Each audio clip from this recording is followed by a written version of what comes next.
তো গাইস এই দৃশ্যটা দেখুন আর প্লিজ পুরো ভিডিওটা দেখার চেষ্টা করবেন। এই যে এতগুলা গরু একসাথে এখানে ঘাস খাচ্ছে, এই যে দেখেন খুবই সুন্দর লাগছে, খুবই ভালো লাগছে। এই যে দেখেন আরও অনেকগুলো গরু আছে, এই যে আমি দেখানোর চেষ্টা করব। খুব সুন্দর লাগছে। আর এদিকে নদী আছে, এই যে নদীতে জল খাচ্ছে ওরা।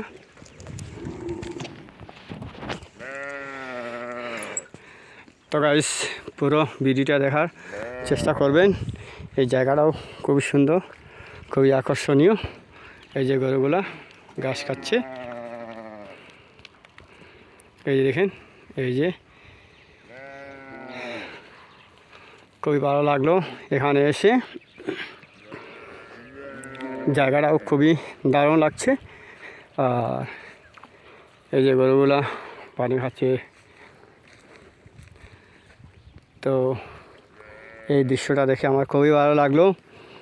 তো গাইস যদি আমার ভিডিও ভালো লেগে থাকে তাহলে লাইক কমেন্ট করবেন। এই যে এতগুলা গরু কি বলবো, এদিকেও দেখেন, এই যে অনেকগুলা গরু। আর দেখে খুবই ভালো লাগছে।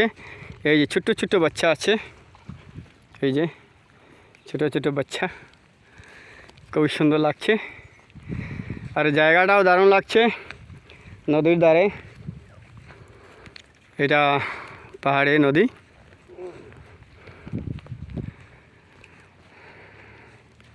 তো গাইস পুরো ভিডিও দেখার চেষ্টা করবেন।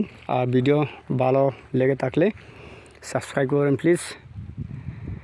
তো আমি নিচের দিকে যাওয়ার চেষ্টা করব। নদীতে জল কম হয়ে গিয়েছে, এই যে দেখেন, এই যে আপনারা দেখতে পাচ্ছেন। আর এই দৃশ্যটা এত সুন্দর, এত ভালো লাগছে কি বলবো, খুবই আকর্ষণীয়।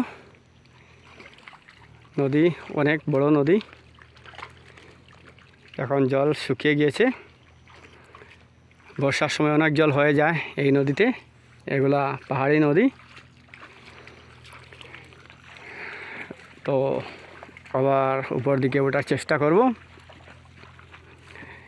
এই যে দেখতে পাচ্ছেন, দারুণ লাগছে কি বলবো আপনাদের।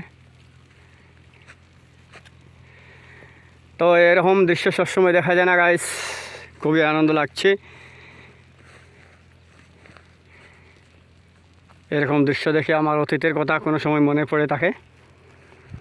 তো আজকাল তো আর টাউনের মধ্যে এরকম দৃশ্য দেখতে পাওয়া যায় না, বস্তির মধ্যে আসলে এরকম দৃশ্য দেখা যায়। আর আমার ভিডিও কেমন লাগছে নিশ্চয়ই জানাবেন। আজকের ভিডিও এখানেই শেষ করলাম। বাই, জয় হিন্দ।